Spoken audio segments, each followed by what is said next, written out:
diz já quando puder. Já está gravando? Ok, gente, estamos de volta. Mais uma segunda-feira. Essa é a quinta segunda-feira que nós começamos a aula sobre a salvação completa de Deus. Começou no dia 18 de julho. Quem quiser assistir e não pegou as anteriores, você que já está no site, a partir do dia 18 de julho é que começou a primeira aula nessa sequência. E vamos ter ainda mais umas 2 aulas e depois vamos voltar ao que a gente estava estudando. Desde o dia 18 até agora, nós já estudamos. Eu recebi um e-mail de uma pessoa, foi muito interessante, a respeito da pessoa checando a sua própria salvação e os pontos que estavam acontecendo, e realmente foi muito incrível, porque a salvação não é apenas Jesus morreu na cruz, perdoou os nossos pecados e agora a gente vai para o céu, e quem não recebeu Jesus vai para o inferno. Embora seja uma verdade, isso é muito superficial.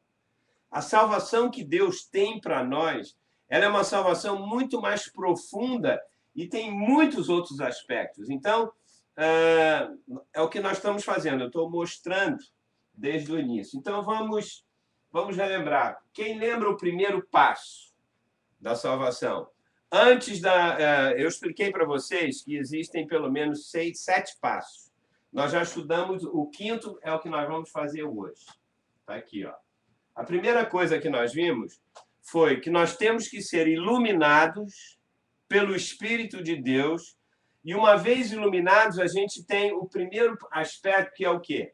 A confissão dos pecados. Ninguém, um pecador, não confessa os seus pecados se Deus não iluminar ele.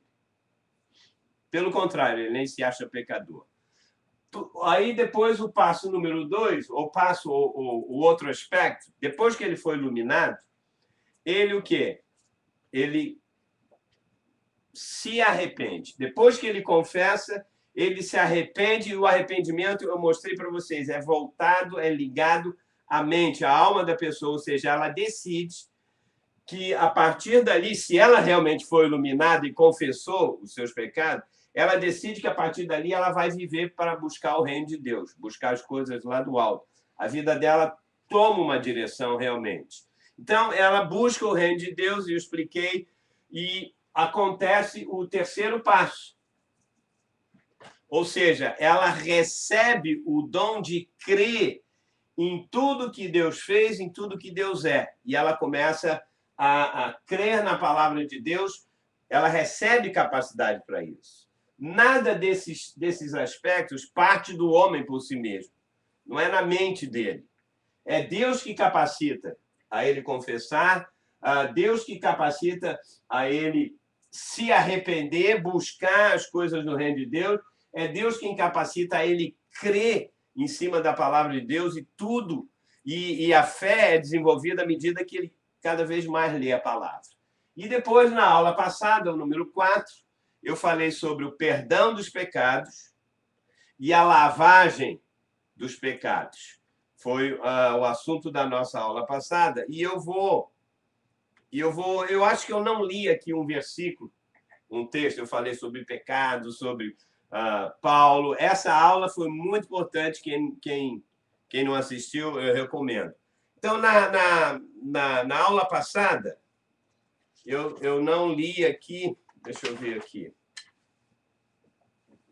Colossenses capítulo 2. Eu acho que eu terminei, sim, eu acho que eu terminei lendo rapidamente, e não sei se eu comentei, sobre a lavagem e o perdão dos nossos pecados. Colossenses 2, versículo 13 a 14, só para concluir, caso eu tenha lido, também não vai... vamos acrescentar só. Então, sobre o último ponto, eu vou ler Colossenses 2, 13 e 14, quando diz assim: E a vós outros que estáveis mortos... Aliás, eu vou ler no texto e na linguagem atualizada. Que estáveis mortos pelas vossas transgressões e pela incircuncisão da vossa carne, vos deu vida juntamente com ele, perdoando todos os nossos delitos. Você sabe o que significa delitos? Aqui, principalmente, perdoou todos os nossos delitos, ou seja, a nossa desobediência a Deus, tendo cancelado o escrito de dívida que era contra nós e que constava de ordenanças, o qual nos era prejudicial.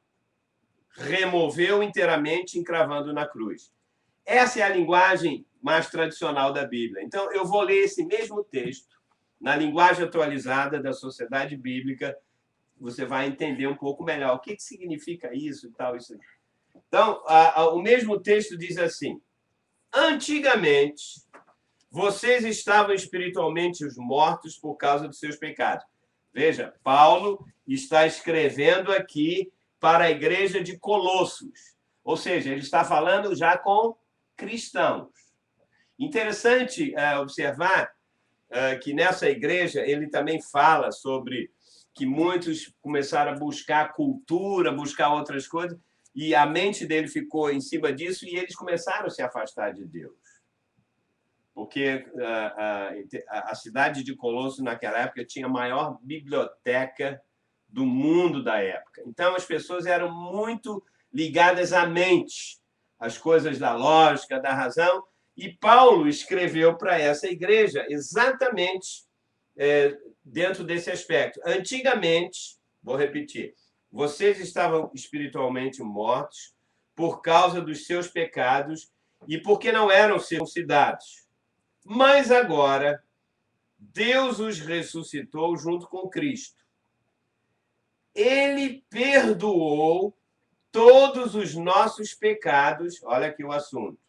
Todos os pecados nossos foram perdoados por Jesus e cancelou a conta da dívida que havia contra nós e que, pela lei, éramos obrigados a pagar. Essa é a frase. Agora fica muito mais claro. Diante de Deus, todo ser humano tem uma conta, tem uma dívida.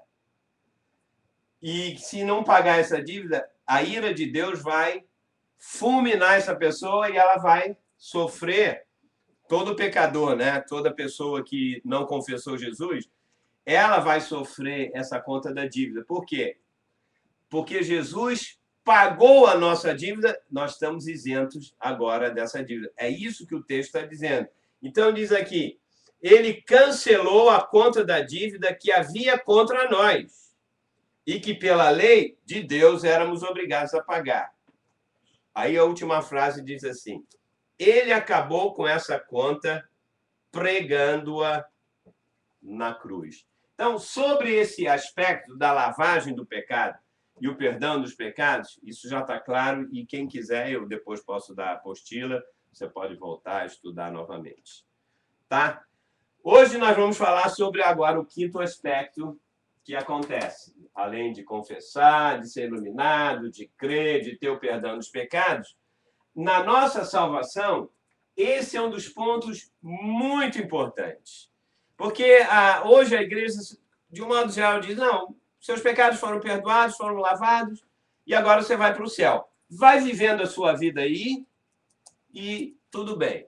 Mas só que esse aspecto da reconciliação com Deus, ele é muito importante. Se você não entender isso... eu acabei apagando aqui.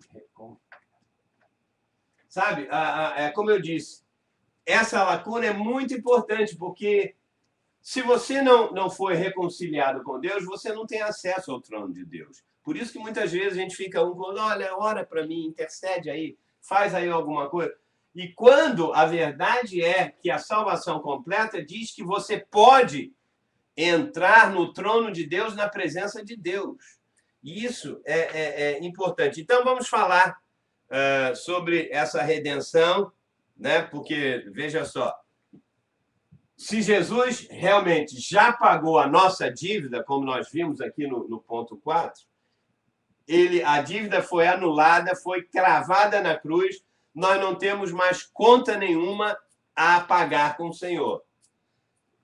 Somente aqueles que não confessaram Jesus como Salvador têm uma conta e uma dívida, e se morrerem antes de confessar, com certeza eles vão estar em maus lençóis, e a gente já sabe, mas não é o assunto agora para falar. Então, eu vou ler aqui um texto Também em Colossenses, capítulo 1, sobre a reconciliação. Colossenses, capítulo 1, quem quiser anotar, versículo 21 e 22. Deixa eu falar uma outra coisa importante. Para entender sobre a salvação hoje em Jesus Cristo, nós temos que entender como era o processo da salvação, do perdão dos pecados, da reconciliação no Velho Testamento. Porque a gente não pode. Você acha que Paulo e as pessoas que escreveram no Novo Testamento, eles buscaram isso do nada assim? Ah, não, a salvação deve ser assim. Não. Tudo foi baseado em fatos, em rituais, em sombras que aconteceram no Velho Testamento. Então, para você entender hoje o Novo Testamento, você tem que entender o Velho Testamento. A lavagem dos pecados e o perdão dos pecados, para você entender de fato, você tem que voltar ao Velho Testamento e ver o sacrifício dos animais, sobre a lavagem, você tem que entender. Aquilo era uma figura. Hoje nós temos a realidade. Então, para você entender bem a realidade, você tem que ter a primeira figura. É igual um filme, Bernardo é fotógrafo. Se você quiser ver um negativo, o negativo seria como uma... Você tirou a foto, né? Você pega o negativo, você não consegue ver o que está direito no negativo, né? Você bota contra a luz, você vê que tem alguma coisa ali. A velha aliança era como um negativo. Você não consegue ver, mas quando você pega e ele passa por um processo, vem o quê? A foto. Hoje já não é tanto assim, porque hoje é tudo digital. Não é isso? Você já tira, já é na mesma hora. Então, quando você pega o negativo e ele sofre aquele processo, vem a foto, você consegue ver com clareza. Então, o Velho Testamento era como negativo e o Novo Testamento é a realidade do fato. Ok? Então, vamos ler Colossenses 1, 21, 22. Isso aí entra de vez em quando alguma coisa, tá? Olha o que Paulo diz. E a vós outros também, que outrora éreis estranhos e inimigos no entendimento pelas vossas obras malignas. Paulo está sempre fazendo isso. Lembra no passado, vocês eram inimigos de Deus, ele sempre está comparando. Vocês tinham estranhos, eram estranhos inimigos no entendimento pelas vossas obras malignas. Agora, porém, vos reconciliou. A sua Bíblia também diz isso? Reconciliou. Nós temos que entender o que significa essa palavra bíblica. Vos reconciliou no corpo da sua carne, mediante a sua morte. Para o quê? Reconciliou para apresentar-vos perante ele, ou seja, perante Deus. A reconciliação, sem reconciliação, eu não posso me apresentar diante de Deus. Olha só.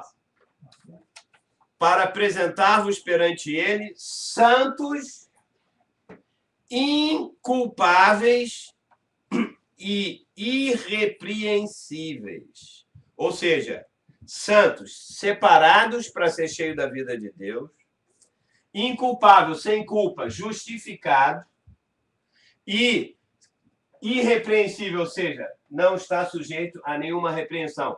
Ou seja, você pode entrar na presença de Deus hoje, porque ele nos reconciliou através do sangue de Jesus Cristo e a gente pode entrar na presença de Deus. Embora hoje muitos que já são até salvos tenham um medo tremendo de encontrar com Deus e pior ainda, quando morrer, a pessoa ainda fica com aquela, será que se eu chegar diante do tribunal de Cristo ou diante do trono de Deus, Deus vai me perdoar? Existem dúvidas aqui agora que não podem existir. Ou seja, se você morrer hoje, você tem que ter plena convicção que os seus pecados foram lavados, que você foi reconciliado com Deus, você vai chegar diante de Deus e Deus vai te aceitar numa boa.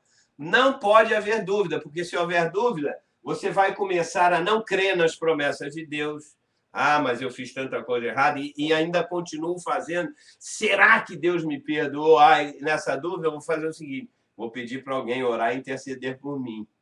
Então, você está deixando de ter um privilégio diante do trono de Deus. Então, vamos lá. Deixa eu ler. Apresentar-vos perante ele santos, inculpáveis e irrepreensíveis. Eu vou ter que gastar um tempo. Porque, veja só, eu chegar e falar para você assim, nós somos reconciliados com Deus. Se eu te perguntar isso, às vezes é até difícil fazer. O que eu posso fazer? Como começou isso? Eu vou te explicar durante 10 minutos.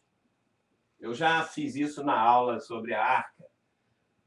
O tabernáculo de Moisés, estão lembrados a história do tabernáculo de Moisés? Aquele tabernáculo, quando Deus deu a Moisés a forma do tabernáculo, era mais ou menos assim, eu e meus desenhos. Era um tabernáculo, na parte do... Ele era dividido em 3 partes, né? O átrio, o santo lugar e o santo dos santos. Eu vou falar sobre o santo dos santos quando existia aqui a arca. Era a arca que tinha... Isso aqui que é importante que eu vou falar. Ela tinha uma tampa.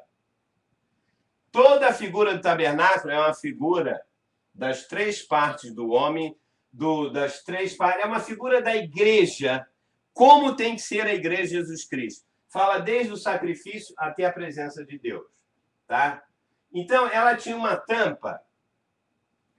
Tem o texto aqui, se quem quiser ler depois, Êxodo capítulo 25, do versículo 17 ao versículo 22. É como eu disse, para você entender a reconciliação e o perdão dos pecados, tudo isso, você tem que ir no negativo, na forma. Senão, a gente vai começar a criar doutrina errada. Ela tinha uma tampa toda de ouro maciço e aqui tinha um querubim, se finge quiser, um anjo. E do outro lado da tampa tinha outro anjo. Então, aqui é o anjo 1, o querubim 1 e o querubim 2. Ok? E nessa tampa aqui de ouro tinha o querubim. Quando Deus queria falar com o povo de Israel, o sacerdote tinha que cumprir aquele ritual, que eu não vou perder tempo agora, mas para entrar aqui na presença viva de Deus, que acontecia o seguinte: quando ele entrava com o sangue e com o incensário, Deus se manifestava visivelmente através dessa tampa que chamava-se é uma palavra, propiciatório.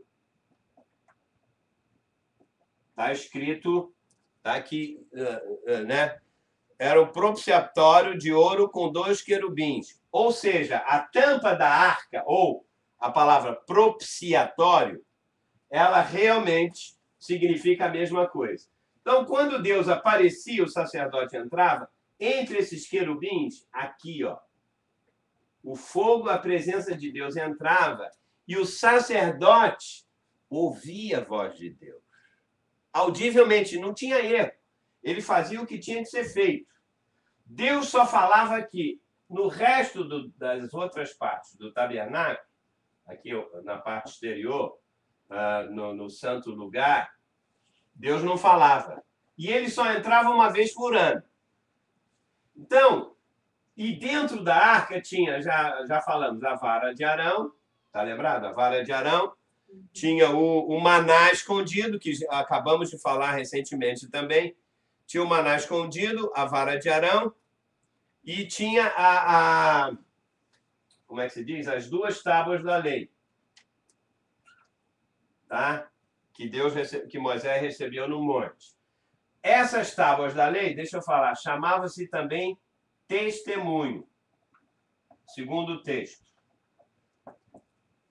Ok?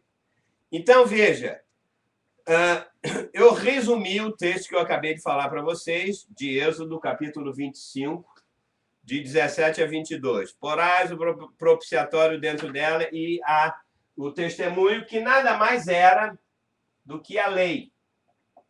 Lembra que Deus deu a lei para Moisés no monte? Os 10 mandamentos? Então, aqui é um exemplo. Eles pegaram, botaram dentro da arca, Deus falou anos depois, fora os outros instrumentos. A lei estava ali, tá? E os 2 querubins, um do lado do outro, que estavam, na verdade, guardando o quê? Para que serviam aqueles 2 querubins? Eles estavam guardando a presença de Deus. Por quê? Lembra que o sacerdote tinha que se programar, se preparar para poder entrar na presença de Deus, senão ele morria fulminado, inclusive ele ia amarrado. Se o cara morresse, ninguém ia entrar lá dentro, que ia morrer também. Se ele não se preparasse, Arão e Moisés, adequadamente, era fulminado na hora. Por que era fulminado? Porque todo ser humano tem pecado. A única coisa que Deus não se agrada é pecado. Por isso que um pecador não pode se aproximar de Deus. Não pode. E Deus também não pode se aproximar dele. Por isso que o Espírito Santo vem e ilumina, ele confessa o pecado, é lavado o pecado. Pronto, agora pode. Aí vai haver a reconciliação. Então, a tampa propiciatória, quando o sacerdote entrava, eu não sei nem se eu entrei nesses detalhes anos atrás, quando a gente deu essa aula. O que o sacerdote fazia? Tem aqui um texto que fala... Esse mesmo texto, aliás, deixa eu ver aqui. Jogava sangue, incenso. O incenso e o sangue...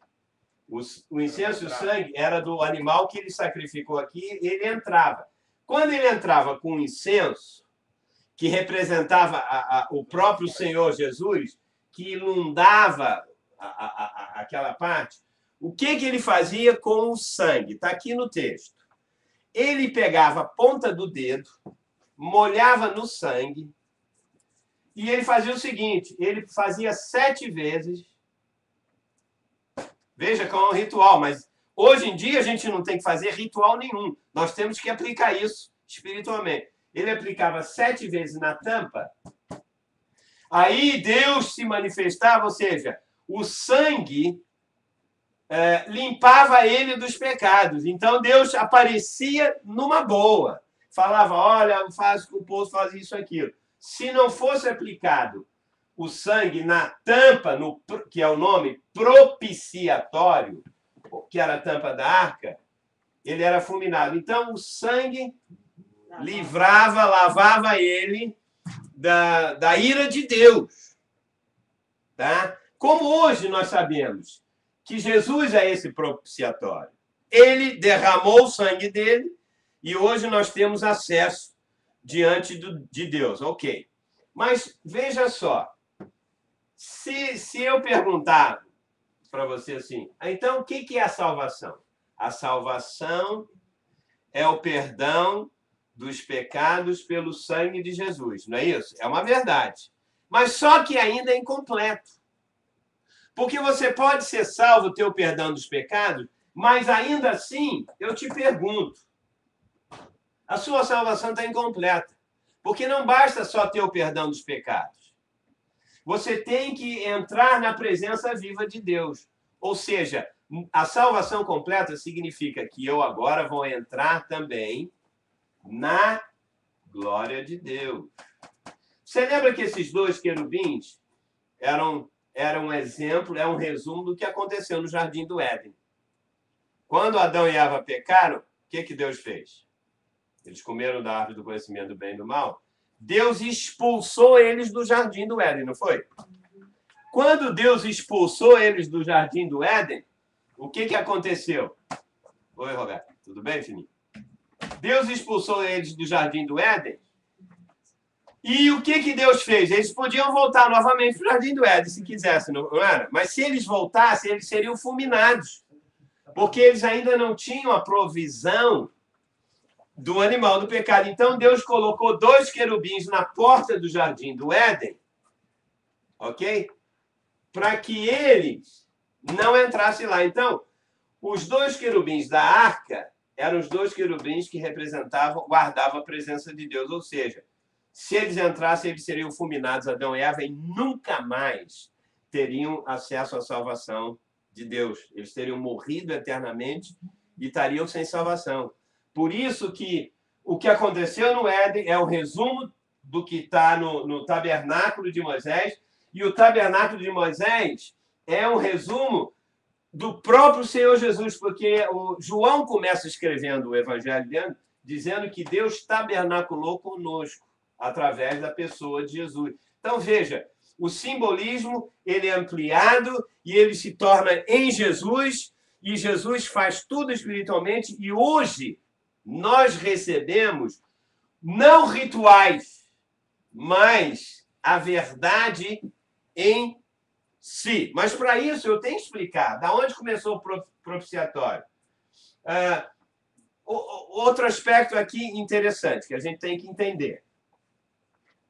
O que tinha dentro do tabernáculo? A vara de Arão, as duas tábuas da lei, que chamavam-se também o testemunho, ou a lei, porque no texto de Moisés, que eu dei para vocês, diz, e dentro do testemunho estava isso, ou seja, era um outro nome a respeito da lei.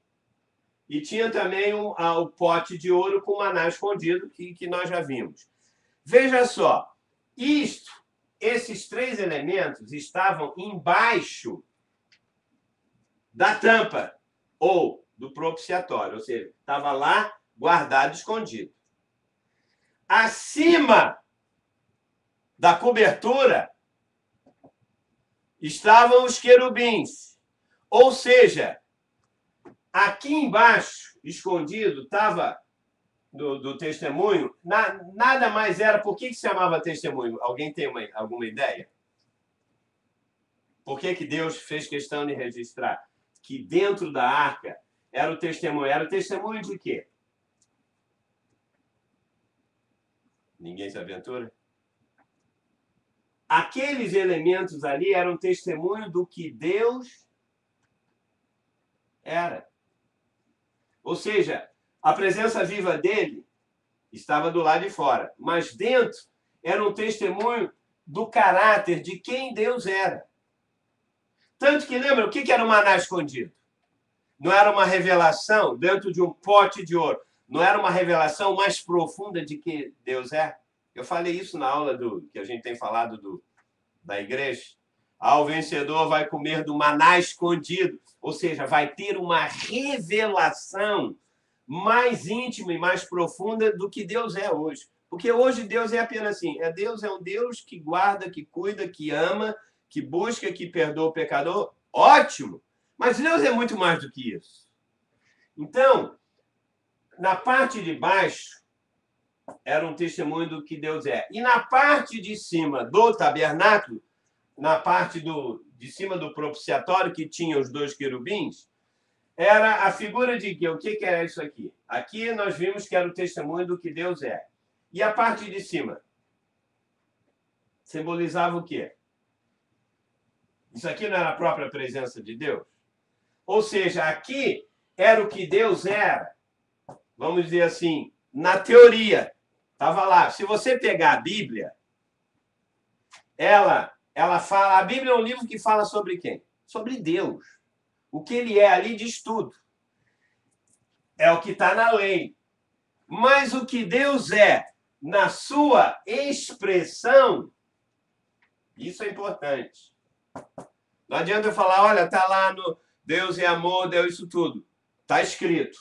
Mas quando ele se expressa em ação, de fato e de verdade, você tem a expressão de Deus através, né? Aliás, em toda a figura do tabernáculo, a figura de Deus já estava ali, não estava? Para entrar no tabernáculo, no ato exterior, o que tinha que fazer? Pegar um cordeiro, não tinha?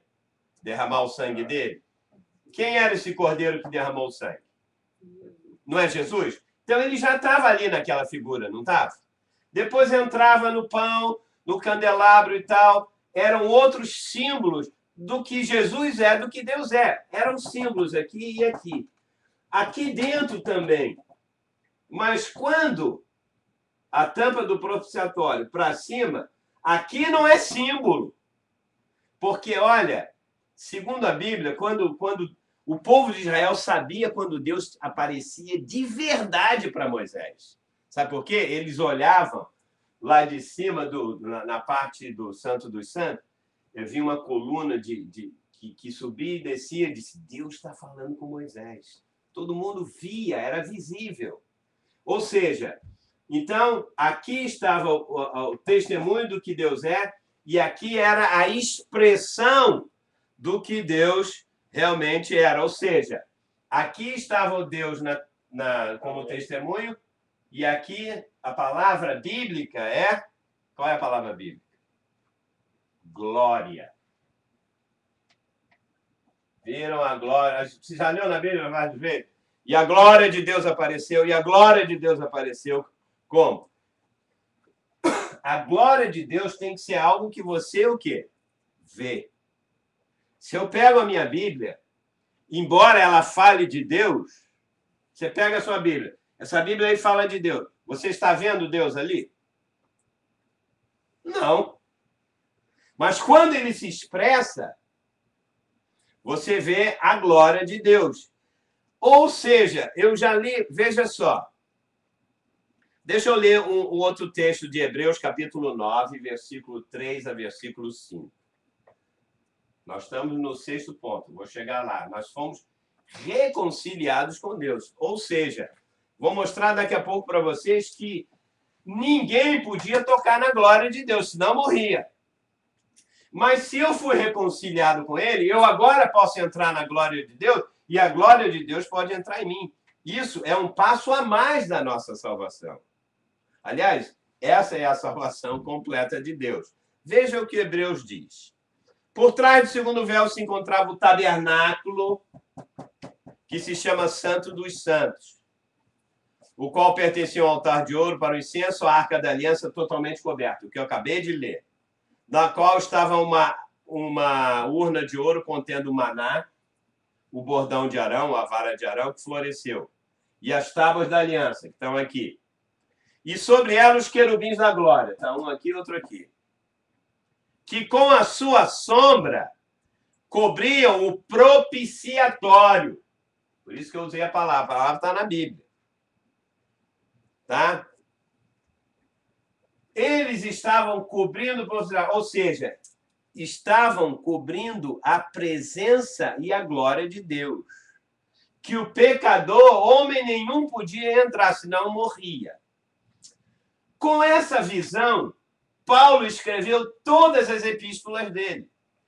Quase que 80%, 90% das epístolas de Paulo, Romanos, Coríntios, Gálatas, Colossenses e tal, é sempre voltada com o simbolismo do Velho Testamento e especificamente com o tabernáculo de Moisés. O tabernáculo de Moisés, que foi criado, está lá em Êxodo, que a gente acha que é uma coisa histórica, só que aconteceu realmente de fato, ela tem que ter uma aplicação espiritual hoje.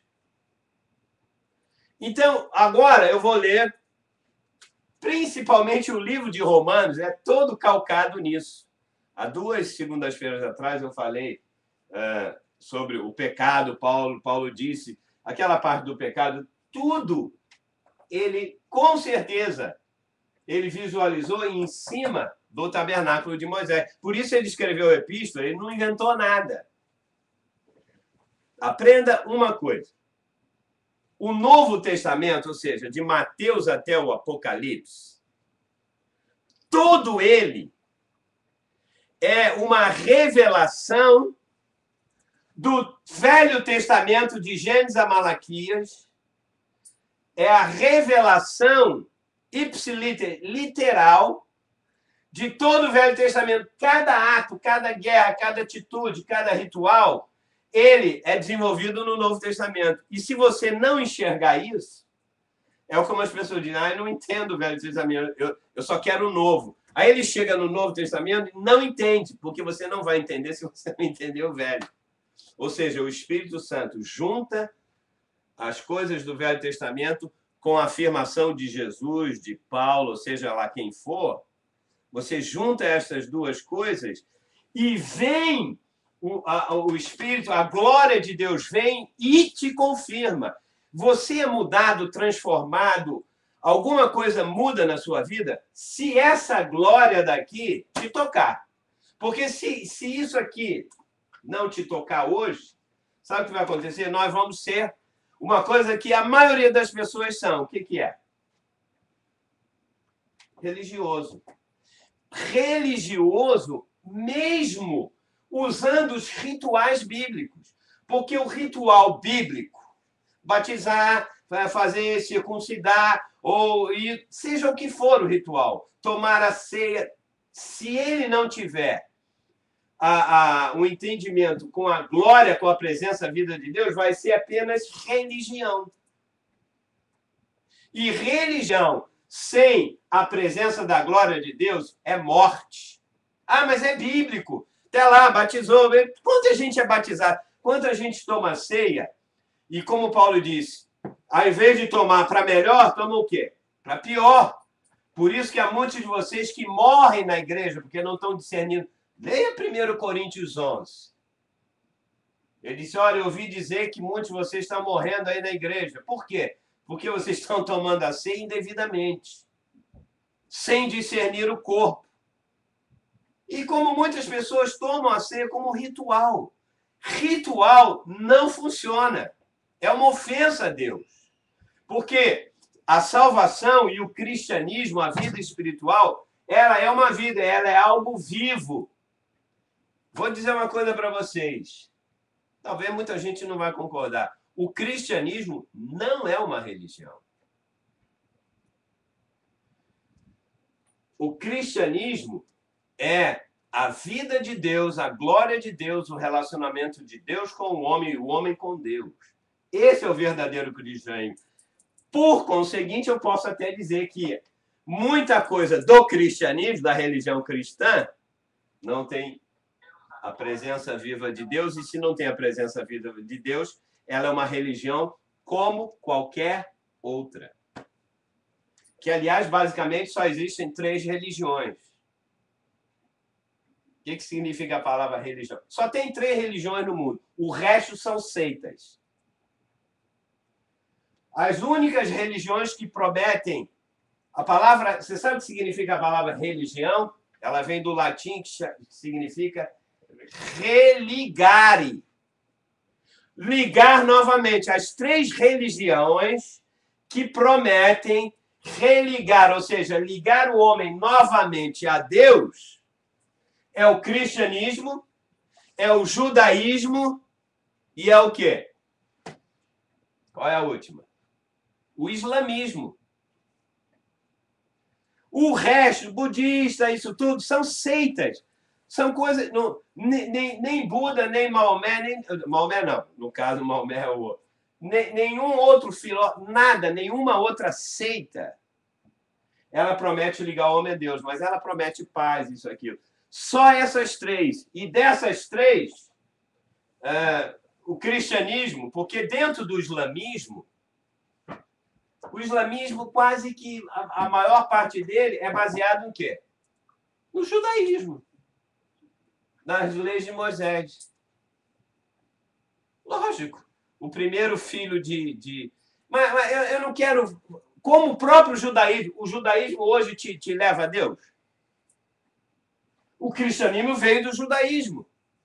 Mas a religião em si, só como um ritual ou como uma forma, sem isso aqui, ela é morte.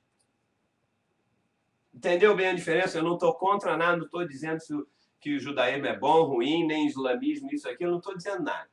O que eu digo é o seguinte, a única coisa que me religa a Deus é a glória de Deus. Ah, mas se eu fizer um ritual, se eu orar uma oração, Pai Nosso 10 vezes, eu vou estar com Deus? Não. Não é o fato de você ler alguma coisa ou cumprir um ritual. Como é? E na parte, veja só, na parte final, nós já estamos na 5ª, sobre a reconciliação com Deus. O que me faz ligar a Deus, eu vou dar mais ou menos 4, 5 passos concretos que você vai ver a glória de Deus. Por enquanto, nós estamos no processo, né? Vimos os 4 primeiros. A salvação é isso. Deus me procura. Deus me faz eu me arrepender.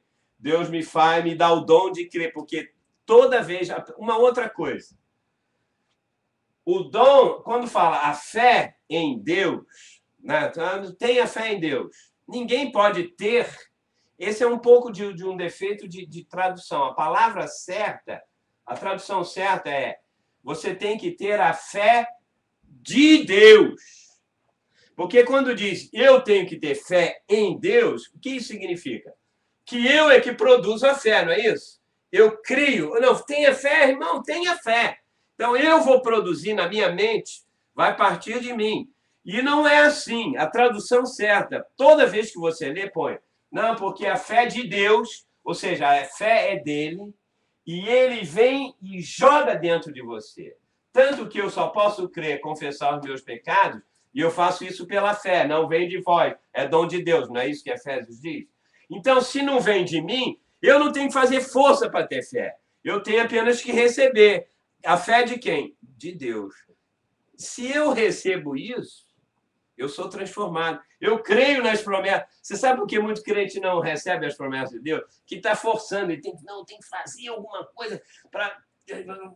Repete muito. Não. Porque quando Deus aparecia na glória dele, junto com isso vinha a fé, a certeza, a confiança, e a pessoa ia e fazia.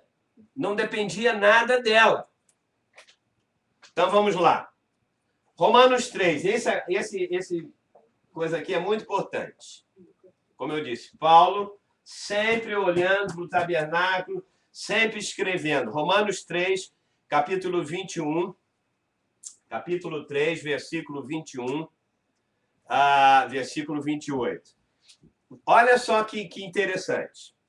Mas agora, sem lei, se manifestou a justiça de Deus, testemunhada pela lei e pelos profetas. Lembra da justiça? Justiça significa você o quê? Você está sem culpa diante de Deus. Então, Paulo está dizendo que a justiça de Deus se manifestou, e ele vai dizer agora: quem é que me tornou sem culpa diante de Deus? Jesus Cristo. Ele é a nossa justiça. A justiça minha e sua, de Adão, de todos os homens, ela é furada. É justiça própria. Porque nenhum de nós consegue cumprir e agradar a Deus. Então, a justiça... Aí por isso que ele está dizendo isso. Sem lei, ou seja, a justiça não é decorrente da lei, de você cumprir um ritual. Manifestou a justiça de Deus, que foi, sim, testemunhada pela lei e pelos profetas. Aí tem um ponto e vírgula. Justiça de Deus mediante a fé em Jesus Cristo. Para todos e sobre todos os que creem. Olha o ponto 3. A justiça de Deus e a fé só vem àqueles que creem. Ou seja, Jesus veio e se tornou a justiça de Deus e deu capacidade para que eles pudessem crer. Porque, veja agora, não há distinção. Seja judeu, seja grego, seja maometano, seja quem for. Paulo está dizendo, não há distinção. Não há diferença em quê? Agora, grifa essa frase aí, que é o que nós estamos vendo. Pois todos pecaram e todos carecem de quê? Da glória de Deus. Agora, isso aqui é um ponto a mais do que todo mundo, que o cristianismo prega. Embora, eu digo, não é que esteja errada, só que está incompleto. Está entendendo? Porque se hoje nós fôssemos, se eu fosse ler isso aqui sem você ler, Paulo disse que todo mundo pecou e todo mundo precisa de quê? Do perdão de Deus, ou perdão dos seus pecados, não é isso? E que é ou não é? Todo mundo pecou, todo mundo precisa de salvação. Mas Paulo não escrevia coisa assim. Ele escrevia coisa mais ampla. Ele diz que todos pecaram. E olha, essa é uma conclusão. Se você pegar o Romanos capítulo 1, Romanos capítulo 2 e o 3, essa é a conclusão dos 3 capítulos. Ele condena todo mundo. Por isso ele diz, sem distinção. Isso é a conclusão dos 3 primeiros. Se você lê ali, cara, é terrível. Você termina... Se não tivesse esse versículo, que eu estou lendo agora, eu me sentava e digo, pô, assim ninguém tem solução, ninguém tem salvação. Deus condenou todo mundo, a criatura começou a mais amar a criatura do que Deus. Ele fala, por isso Deus entregou o homem, ele diz que o homossexualismo ali foi pelo fato da criatura deixar de louvar a Deus e a louvar a criatura humana. Estão condenados. Falou dos profetas, falou dos religiosos, condenados. Falou dos que têm justiça, condenados, condenados. Por isso ele concluiu dizendo, todos pecaram e carecem da glória de Deus. Ou seja, aonde está a glória de Deus? Aí nós vamos ter que definir agora o que é a glória de Deus.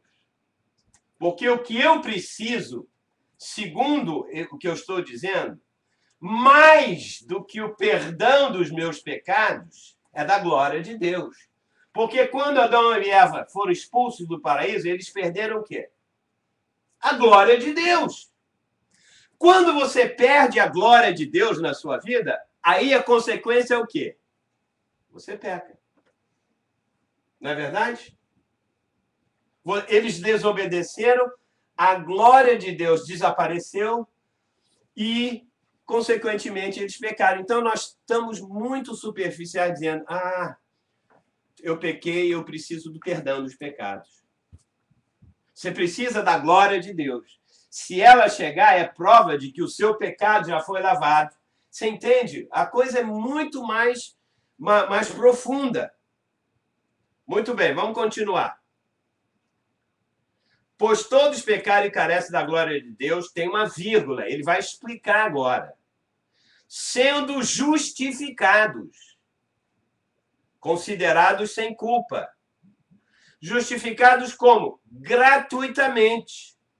Não precisa fazer nada, nem cumprir sacrifício nenhum. Por sua graça. Na Bíblia, a graça de Deus nada mais é do que o próprio Deus. É a vida de Deus. Eu fui e você foi justificado ou salvo, como você prefere, por causa da vida de Deus que entrou no seu espírito. É ou não é? Isso é que é salvação. Foi de graça. Você não fez nada, você não pediu nada. Você foi iluminado, você confessou, você recebeu o dom de Deus. Por causa do dom de Deus, que é a capacidade de você crer no que Jesus fez na cruz, foi gratuitamente. Você não morreu na cruz. Você deveria morrer na cruz, derramar o seu sangue, e eu também. Mas Jesus fez isso. Por que você crê nisso? Porque ele te deu o dom para crer nisso. Porque se ele não te der, é uma loucura. Como o ímpio acha que como? Eu sempre conto a história. Tinha um médico na minha igreja e disse, olha, eu só não aceito. Eu acho muito bonito, pastor. Eu era pastor na Tijuca. Pastor, fala isso mesmo. Eu só não aceito. Eu sou médico, ele falou para mim. E eu não posso crer, como médico, que um homem tem mais ou menos... Eu nunca esqueci isso. Tem 5 litros a 5 litros e meio de sangue. Como 5 litros e meio de sangue vai salvar a humanidade inteira? Isso não tem nexo para mim. E realmente ele estava certo no raciocínio humano, lógico, e de pecador, porque ele não via. Mas quando Deus te inspira e te mostra que o sangue de Jesus te limpou, te perdoou diante de Deus, você tem uma convicção porque foi a fé que Deus colocou, que não colocou dentro dele. Então, por isso, ele não podia entender. E o pecador sempre tem... Ele é lógico na sua morte. Por isso que nós precisamos não só da lavagem dos pecados, do perdão dos pecados, nós precisamos ser reconciliados com Deus. Porque agora que eu fui salvo e lavado, eu tenho que agora entrar na presença de Deus. E muitos, não, mas isso já é difícil, isso, eu não sei lá, será que Deus pode me fulminar? Porque bem ou mal, a gente tem muita culpa, não é verdade, ainda? Ou tem sentimentos que dizem assim, sei lá, se eu entro na presença de Deus, Deus vai me cobrar um pecado, alguma coisa que eu fiz, a gente fica meio ressabiado, não fica? Eu fico. Então, como? Se eu posso me reconciliar com Deus, eu posso agora entrar na presença, eu posso ver a glória de Deus todos os dias. A gente canta isso em corinho. Eu vejo a glória de Deus, mas é só um cantar. Eu estou dizendo isso como experiência. Como? Todos precisam da glória de Deus. Lógico, sendo justificados mediante a sua graça. Outra coisa, Paulo diz, estou continuando a ler o Romanos 3. Mediante a redenção. Outra palavra que nós já estudamos. Redenção. Mediante ser comprado de volta por alto preço, por um sacrifício de sangue que Jesus fez. Realmente, você vê que ele colocou aqui toda vamos dizer assim, a teologia, né? Não gosto da palavra, mas tudo bem, não tem nada de mal. Ele falou em justificado gratuitamente, falou em graça, agora em redenção, que há em Cristo Jesus, a quem Deus, olha só, propôs no seu sangue, vírgula, como propiciação.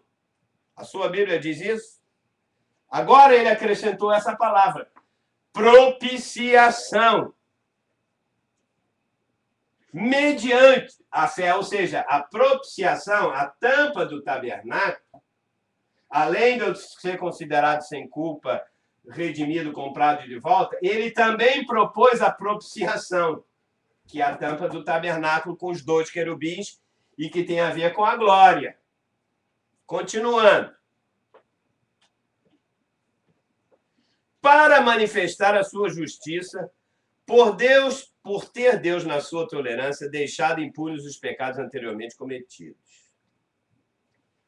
Tendo em vista a manifestação da sua justiça no tempo presente, para ele mesmo ser justo, ou seja, Paulo está dizendo que o Jesus Cristo, como justificador, como redenção, como propiciação, ele mesmo ser justo e o justificador daquele que tem fé em Jesus Cristo. Ou seja, tudo na salvação, tudo que me faz chegar a Deus, que me libera, que me dá a condição de crer em Deus, é por causa de Jesus.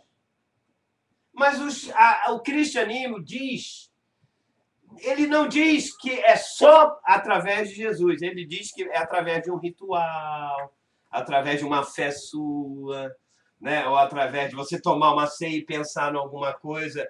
Opa! Paulo diz, esquece tudo que é ritual e ele diz, Jesus, porque ele é o justificador, ele é o redentor, ele diz, ele mesmo ser justo, ele é o justificador daquele que tem fé em Jesus. E ele termina dizendo, onde pôs a jactância? Foi de todos. Quem vai se orgulhar de alguma coisa? Ele disse, acabou, foi excluída. Ninguém precisa fazer nada. Por que da lei? Ah, não, mas aí vem o judeu e diz, não, mas tem uma lei, Deus deu a lei, nós temos que cumprir. Ele disse, aí vem o outro cristão, o ímpio do justiça própria, diz, eu tenho obras. E das obras, Paulo fala, ele diz, nada.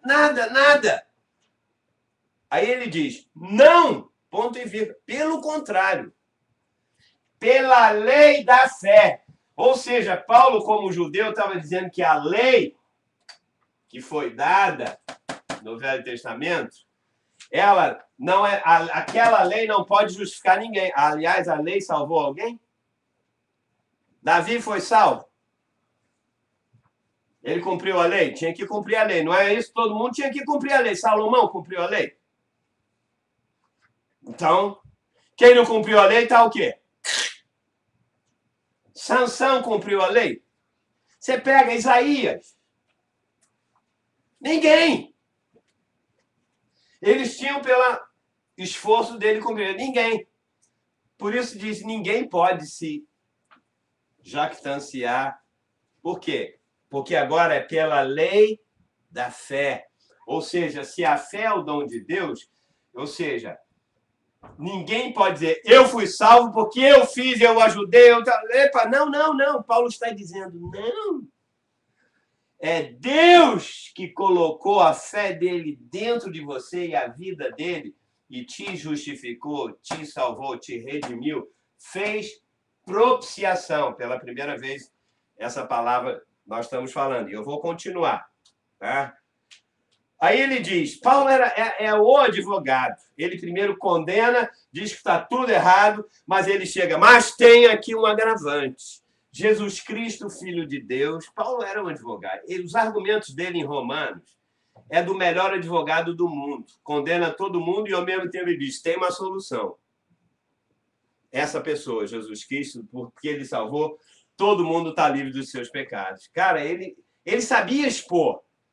E objetivamente. Agora, olha o final do versículo. Concluímos, pois, qual é a conclusão? Que o homem é justificado, é considerado sem culpa diante de Deus, pela fé de Deus, independente das obras da lei. Muito bem. Eu falei daqui... Vamos voltar aqui. No dia da expiação, é uma outra palavra. Nós vamos ter que descobrir o que é propiciatório ou propiciação. E lá em Levítico, eu tive que pegar textos de Levítico, porque, como eu disse para vocês, tudo está lá, como eu falei no início. Então, existia, uma vez por ano, no dia da expiação, isso está em Levítico capítulo 16, se você quiser ler depois. Ele pegava o dedo, aspergia 7 vezes lá, é o versículo 14, né? Naquela cobertura expiatória aqui. Ou seja, no Velho Testamento, como também hoje, mas tudo começou lá. Depois que entrou o pecado, Adão e Eva e os homens começaram a vir até o Malaquias, existiam só 2 problemas. Ou seja, o homem tinha problemas com Deus e Deus tinha problemas com o homem. Ou seja, qual era o problema do homem para com Deus? Ele tinha um problema do pecado, não é isso? Ele não podia voltar e se reconciliar com Deus. Porque, como ele tinha pecado, ele não podia fazer isso. E o segundo problema do homem, que por ele ter pecado, ele não podia ter, ou seja, como ele não podia ter, ele precisava ou necessitava de uma coisa, da glória de Deus. Todo judeu sabe disso. Eu estava conversando com a Miriam outro dia, ela falou, olha, o maior problema hoje para os judeus de boca, de onde for, do mundo inteiro, é que eles não sabem que quando eles não sabem se morrerem, eles creem que vão realmente, existe o abismo profundo, um lugar longe de Deus, e existe também o céu. Então, eles, com todos os rituais e as coisas que eles fazem hoje na sinagoga, eles sempre têm um medão lá dentro, achando que, será que se ele morrer, ele realmente vai estar com Deus? Porque durante 6.000 anos a lei dizia isso. Então, ou seja, a glória de Deus. E olha, se você pegar, lembra a história do tabernáculo de Davi que Salomão fez? Quando ele ergueu o tabernáculo, o que aconteceu? A glória de Deus entrou, não foi? E todo mundo teve que sair. Ou seja, o povo de Israel, vou mostrar, eles já viram muitas vezes a glória de Deus, mas de maneira exterior. Agora eu pergunto, será que eu hoje, como cristão, estou também vendo esta glória? Porque tem milhares de textos. Você quer ver uma coisa? Paulo diz que, como é que eu sou transformado? De glória em glória. Olhando para a glória de Deus. Se eu não mudo na minha vida alguma coisa, Eu ainda tenho erros, eu ainda tenho pecados que foram perdoados, mas eu ainda continuo. Você continua ainda fazendo algum pecado. Quem pecou hoje? E agora? E a gente sempre peca, a gente sempre cai, a gente é sempre fraco, cada um numa determinada fraqueza, não é verdade? E não adianta você dizer, não, nisso eu não faço, eu sou forte e tal. Mas em outra coisa, você cai e faz. E agora? E veja, nós temos que ser transformados. Nós temos que deixar de praticar essas coisas, não é verdade? Você quer continuar fazendo isso? E Deus sempre está nos iluminando ainda hoje, nos mostrando que muitas coisas que nós fazemos, até coisas boas, do homem normal, da natureza humana, lembra? Deus mostra disso, não. Porque se você me ama ou ama os irmãos da igreja com o amor simplesmente humano, o amor que o pecador faz, o amor que o homem ou uma mulher tem, você está usando só o amor humano.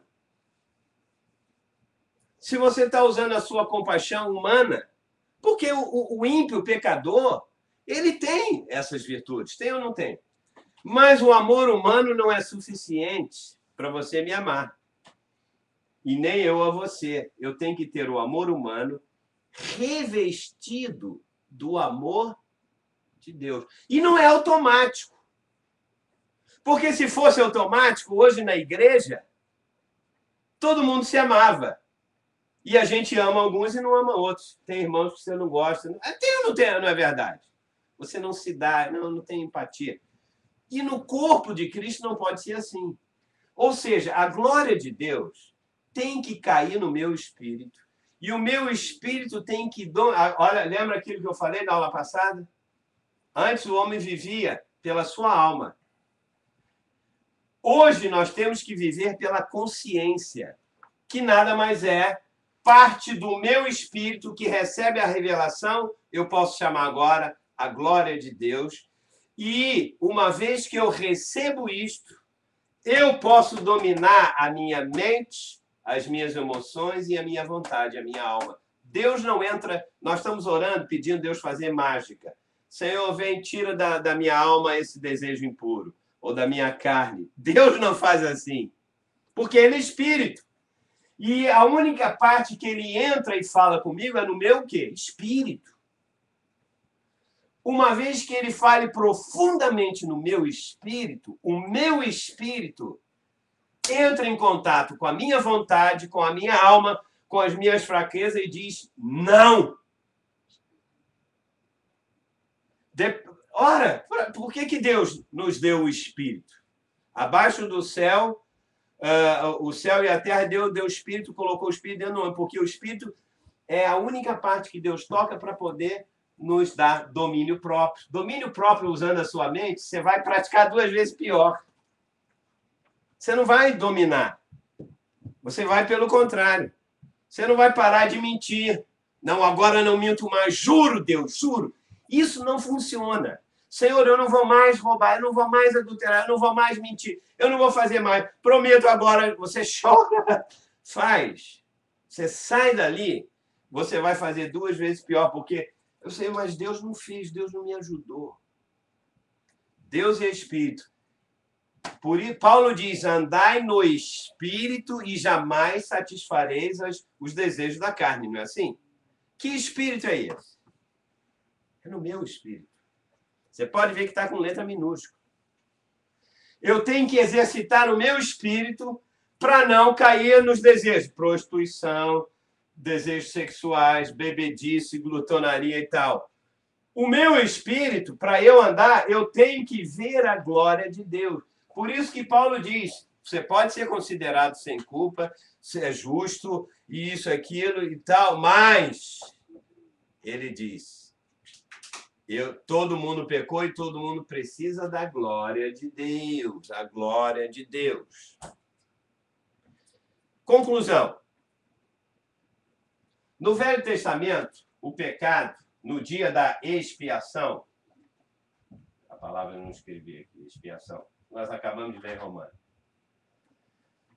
Você sabe o que significa expiação? Redenção você já sabe, né? Justificação você já sabe. Regeneração você já sabe. Nascer de novo do Espírito. Qual é o outro? A propiciação você ainda não sabe. Eu ainda estou falando. Mas e expiação? O que significa expiação?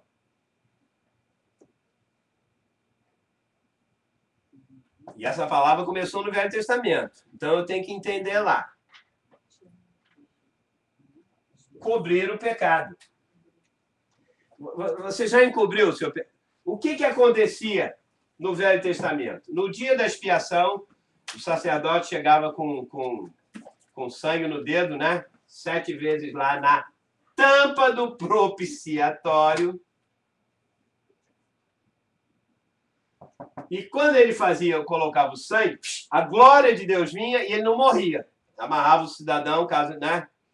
Então, no dia da expiação, ou seja, no dia em que o pecado do povo, ele fazia esse ritual e acabava de fazer, ele ia embora e os pecados de todo o povo de Israel que estava lá fora, das tribos, o que acontecia com os pecados dele? Era coberto por quanto tempo? Por 1 ano. Cara, não é uma beleza isso? O judaísmo, em termos de religião, é maravilhoso. É só fazer isso. Só que isso não funciona. Por que não funciona? Porque cobrir, fazer pano, como é que a gente diz a mesma coisa? Tapar o sol com a peneira, não resolve. O porquê? Porque o pecado continua ali. Só Deus prometeu, durante 1 ano eu perdoo o pecado de todo mundo. Mas ele não lavou o pecado de todo mundo.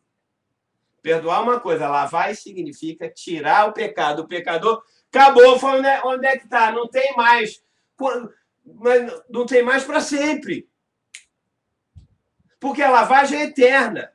Então o povo de Israel todo ano tinha que fazer o mesmo. Dia da expiação, está chegando a expiação. Ai, chega logo. No dia, então a expiação era só cobrir o pecado.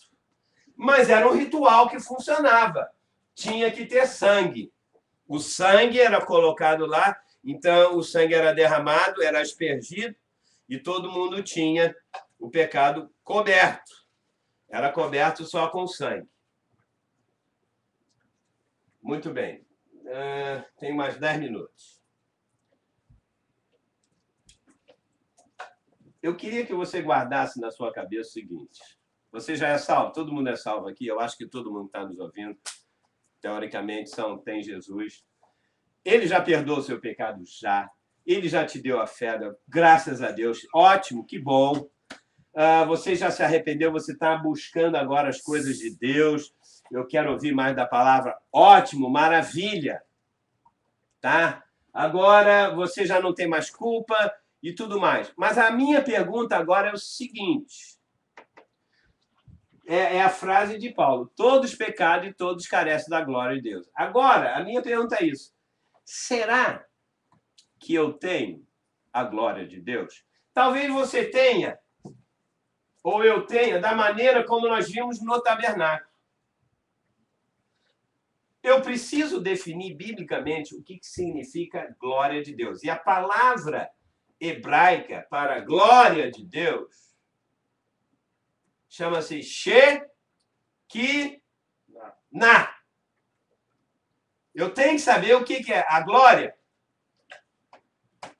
Ou Shekinah.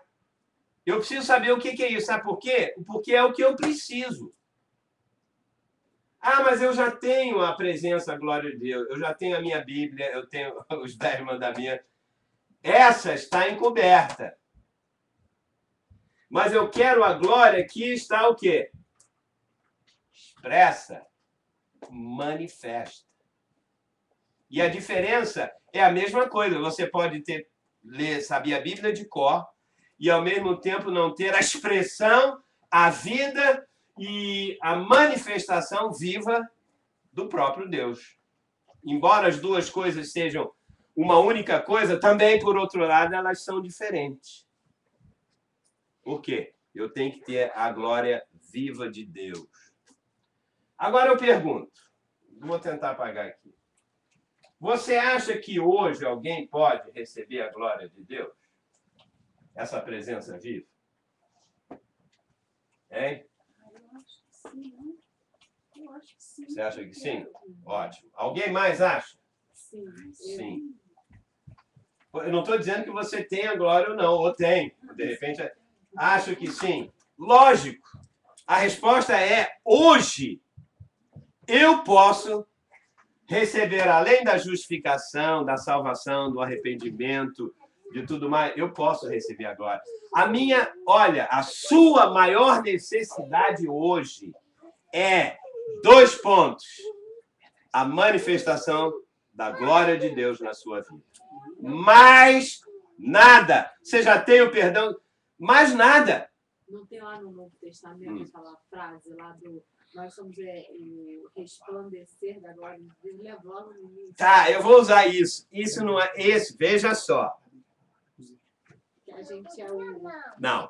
Você embolou uma coisa com a outra, mas é verdade. Mas é verdade o que você falou. Só o texto que você está se referindo fala que Jesus é o resplendor da glória de Deus.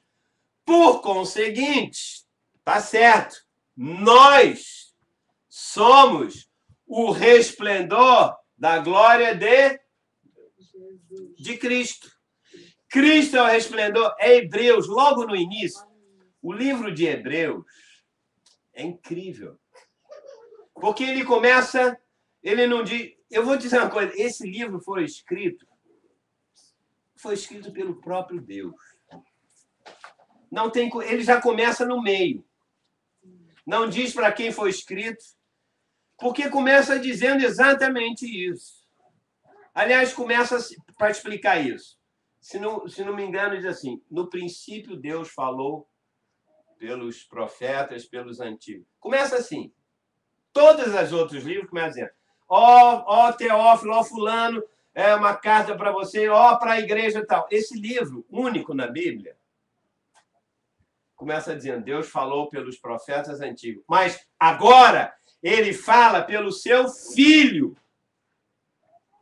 E depois ele começa dizendo que esse filho, ele diz assim, ele é o resplendor da glória de Deus.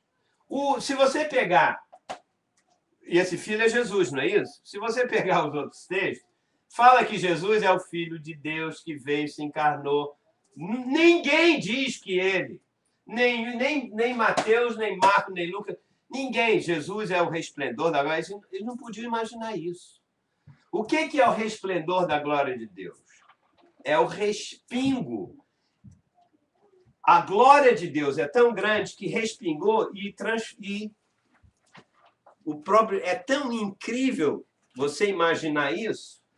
E eu e você precisamos ser o respingo da glória de Cristo, que por sua vez é da glória de Deus. Então, o que é a glória de Deus? Eu posso hoje receber. Romanos capítulo 8, versículo 17, versículo 18, versículo 21.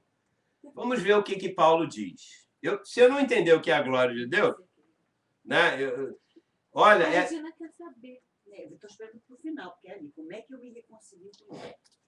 Não, não sei, você a glória de tudo isso, veja, tudo isso já é potencialmente, mas nós temos que dar um passo. Pois é, o meu problema chama-se a hora. Eu não tenho problema com o diabo, não. Eu tenho problema com a hora. Eu tenho que... Por quê? Veja só, eu podia dar essa aula em 10 minutos. Eu ia chegar assim, olha, gente, a reconciliação com Deus, da expiação, e Jesus fez propiciação pelos nossos pecados, e com isso nós já podemos nos reconciliar com Deus, e existe um texto de Hebreus que diz que agora, por intrepidez, podemos entrar no trono de Deus. Eu posso falar isso, mas para explicar isso, se eu desse só isso, você ia ficar... O que é expiação? O que é propiciação?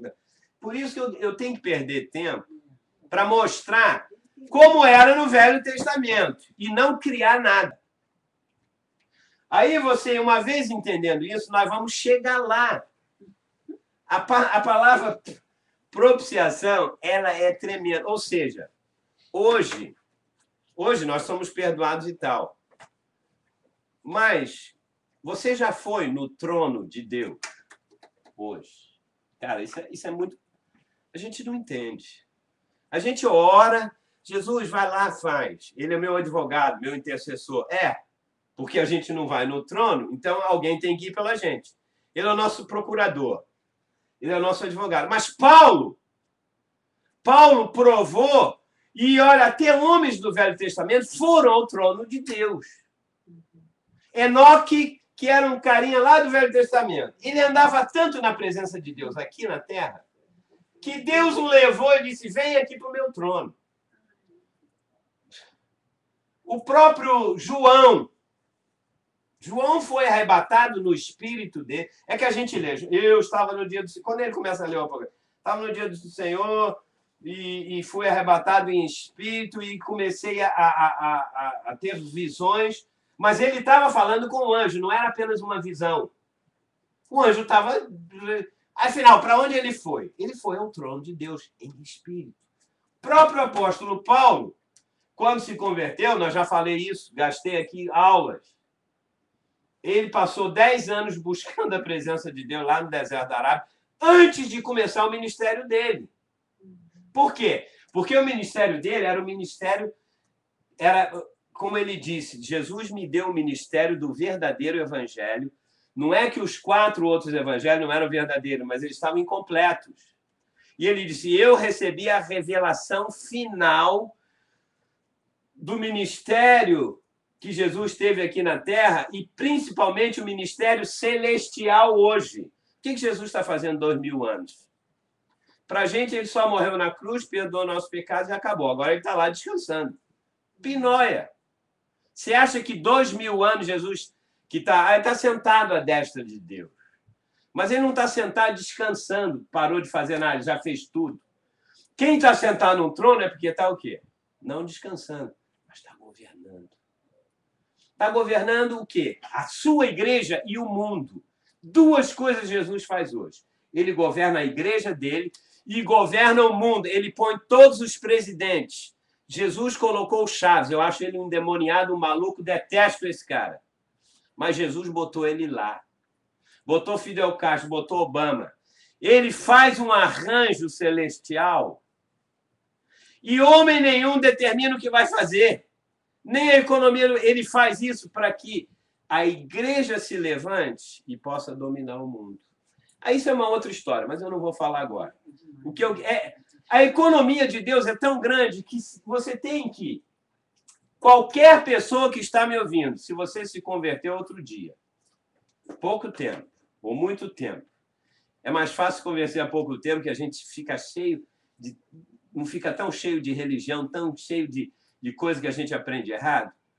Eu quero dizer para você, se você tem certeza que você foi iluminado, confessou seus pecados, que você creu em Jesus Cristo, que você teve o perdão dos pecados, você teve a lavagem e você se reconciliou com Deus, eu te garanto uma coisa.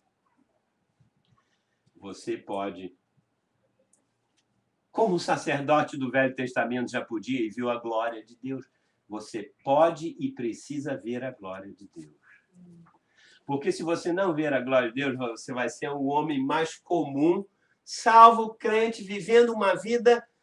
A palavra é essa, medíocre. Você sabe o que significa a palavra medíocre? Sabe o que significa? Ó, aqui é o ponto 1 ao ponto 2.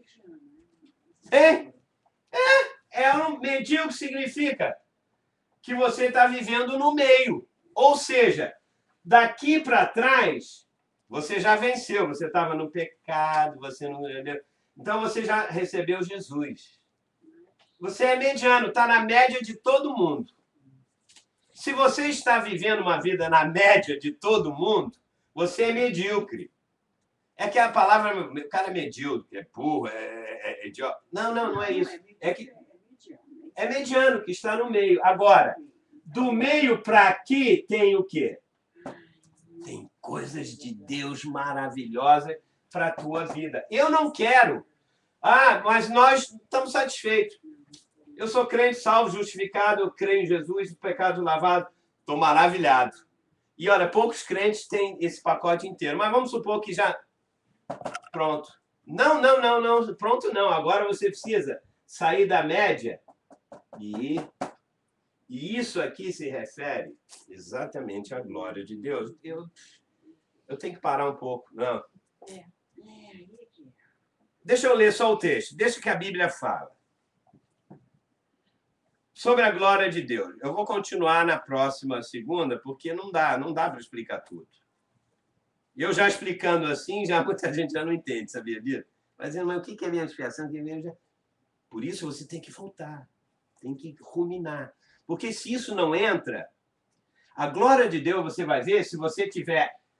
Veja só, embaixo da arca não tinha a logos, o ritual, você tem que ter aquilo para poder ter a glória. Uma coisa sem a outra não dá.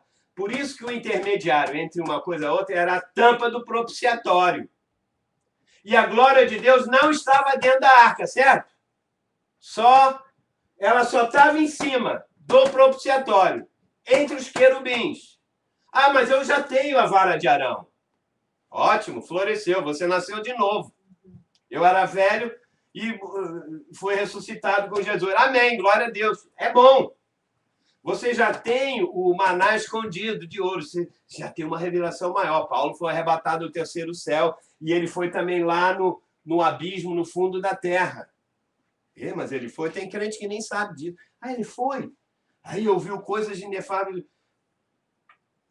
Aí tem as tábuas da lei, como muitos crentes já conhecem a palavra e tudo. Mas isso ainda não é a glória de Deus. A glória de Deus tem que ser através do propiciatório. Deixa eu só terminar lendo pelo menos um versículo, né, para mostrar o que é a glória de Deus em termos bíblicos. Mais uma vez, Paulo, agora Romanos 8.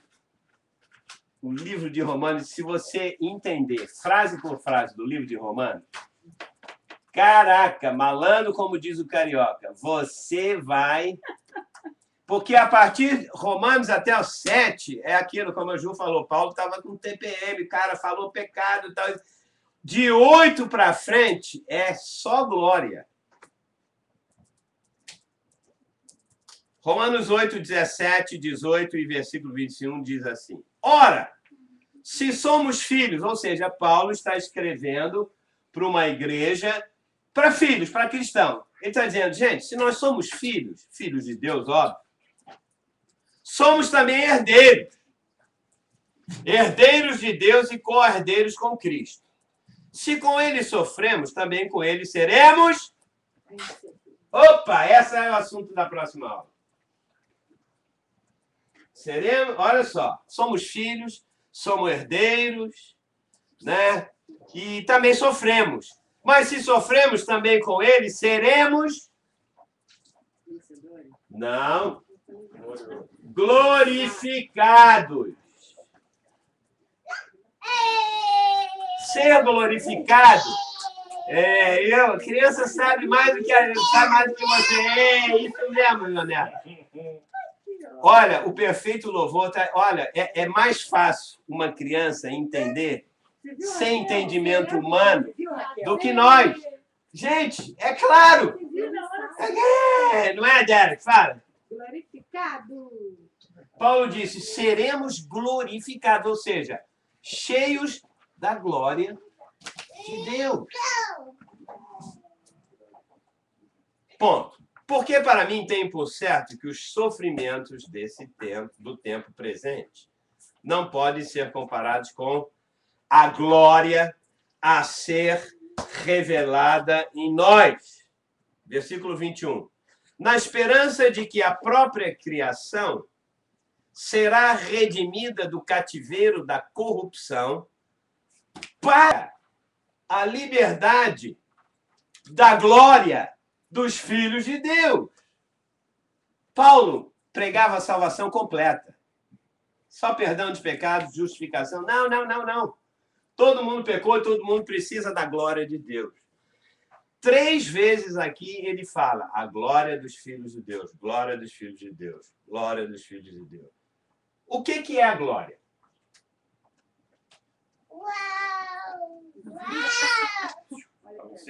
Na próxima aula, eu vou dizer o seguinte. Lógico, eu já vou te dar uma dica. Eu vou fechar agora porque eu não quero...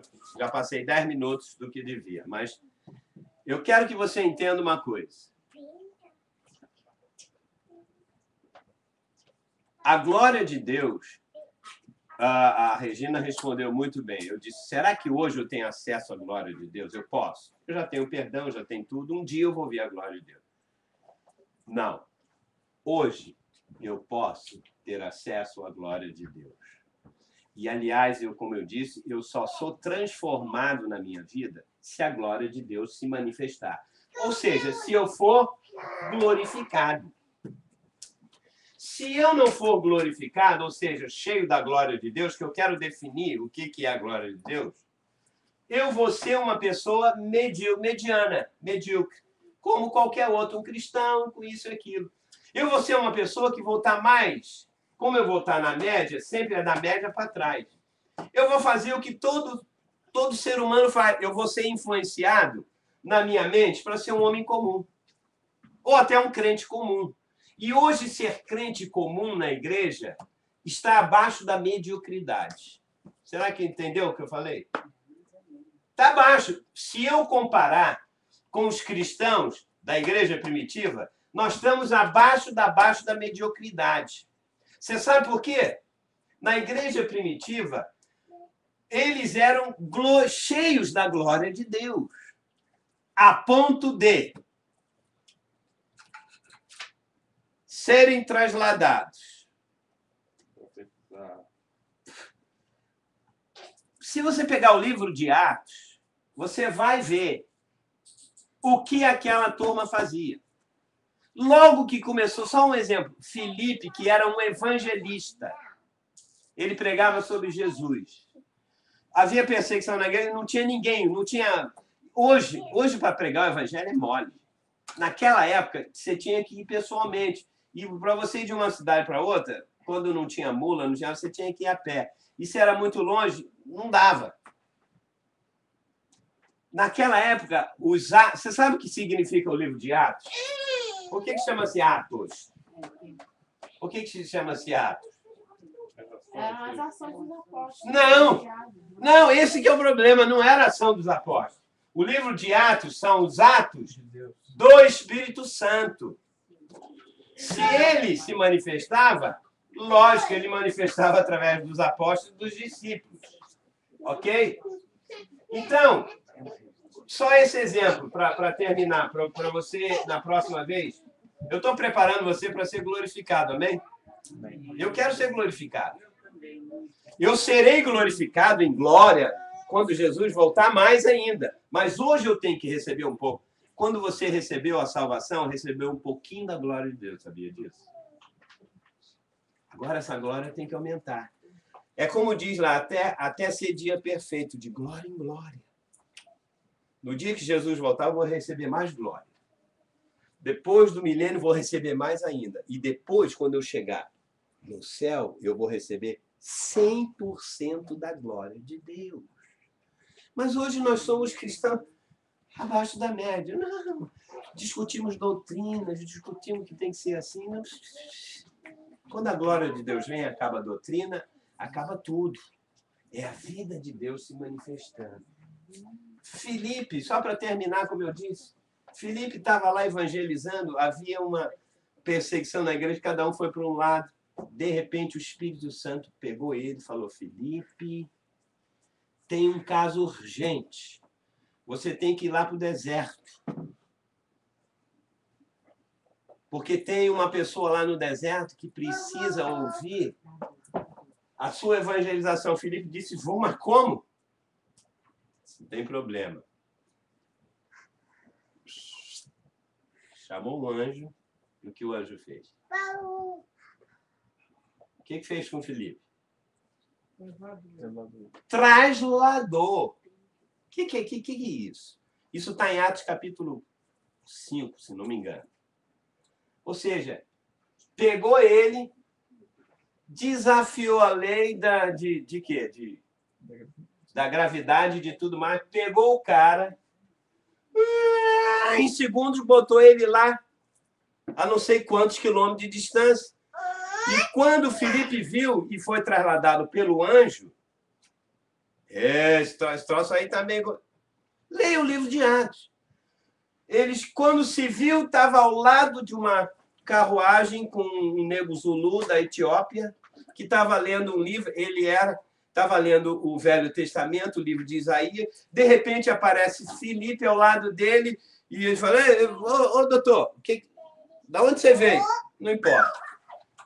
Ele chega, entra aqui, subiu lá e o Espírito Santo falou para ele: o que você está lendo aí? Eu estou lendo aqui sobre um profeta que foi...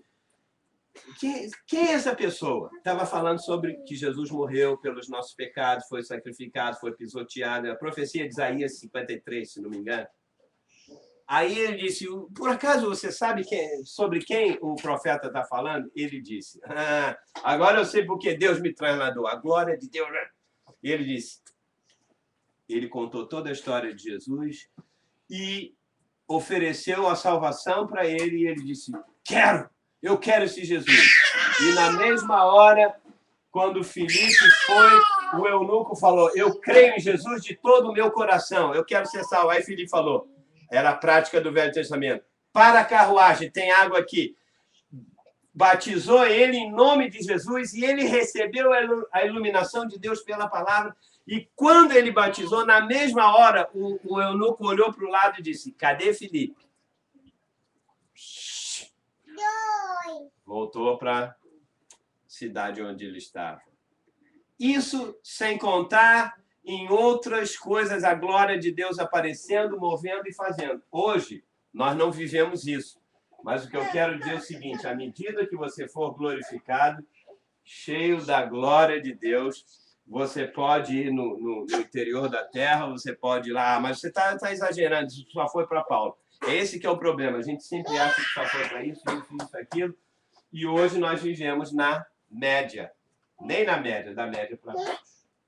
Portanto, na próxima segunda-feira, nós vamos continuar e eu vou falar sobre isso, e que nós estamos falando sobre a propiciação e sobre a reconciliação com Deus. Porque a reconciliação com Deus é quase o ponto-chave de tudo isso. E é parte do pacote da salvação completa. Fomos reconciliados, lógico, pelo sangue. Mas o que significa biblicamente a palavra reconciliação? Vamos orar.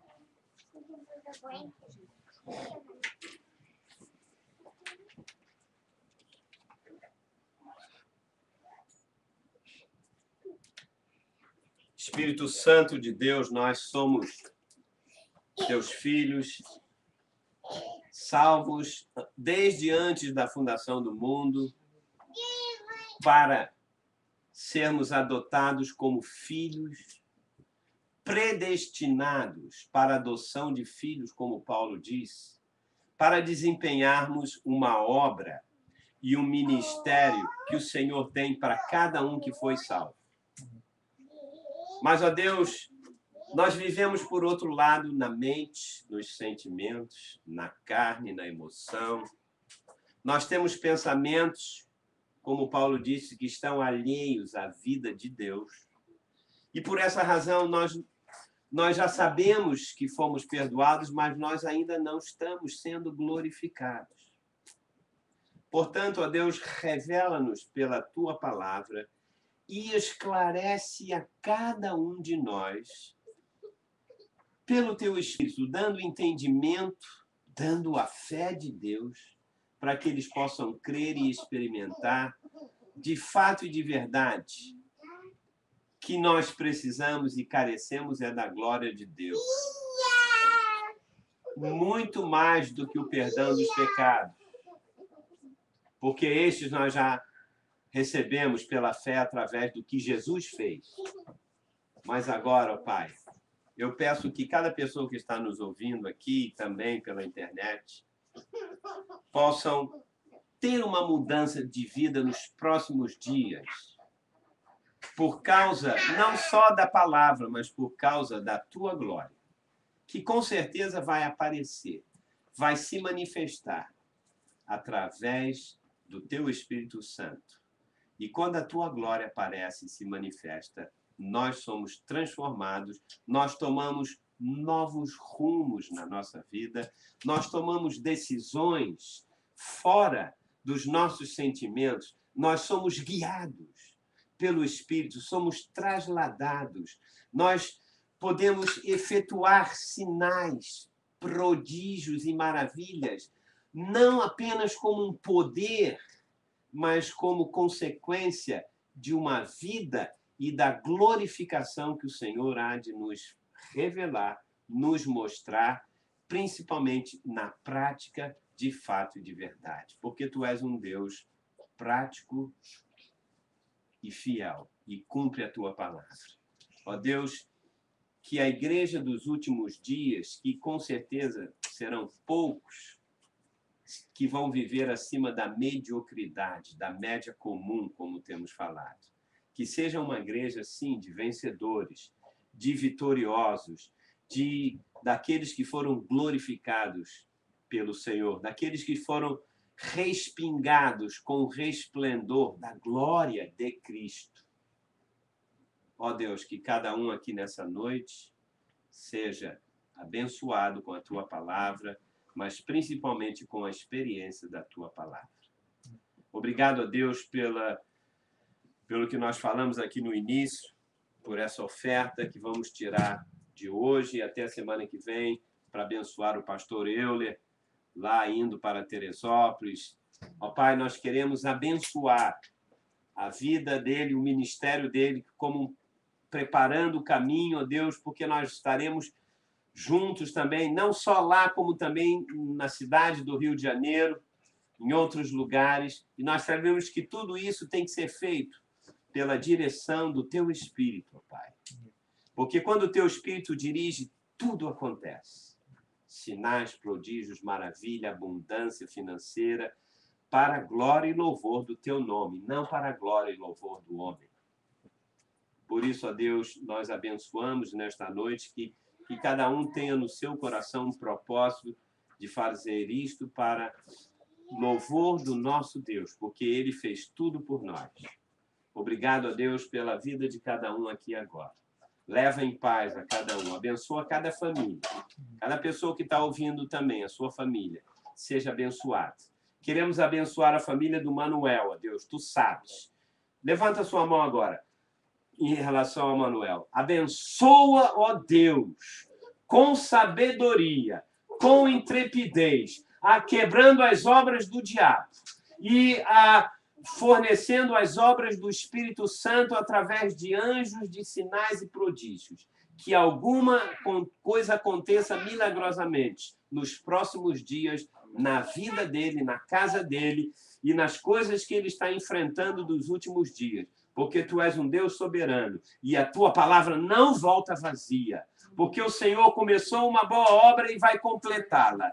Porque o nosso Deus é fogo consumidor. Ele é um Deus que aniquila todas as obras do diabo que nós destruímos pelo nome de Jesus Cristo. Que o Senhor ilumine as pessoas da família dele que precisam de iluminação para que possam confessar o pecado, mudarem de vida, confessarem Jesus como Salvador, como aquele que recebe e dá a glória de Deus. Por isso, ó Pai, nós como igreja manifestamos a tua glória na vida dele agora e que o Senhor complete urgentemente aquilo que ele começou. Guarda cada um de nós também, leva em paz, Senhor, e que o nome de Jesus seja exaltado por tudo isso. E o povo de Deus diz amém. Amém. E amém.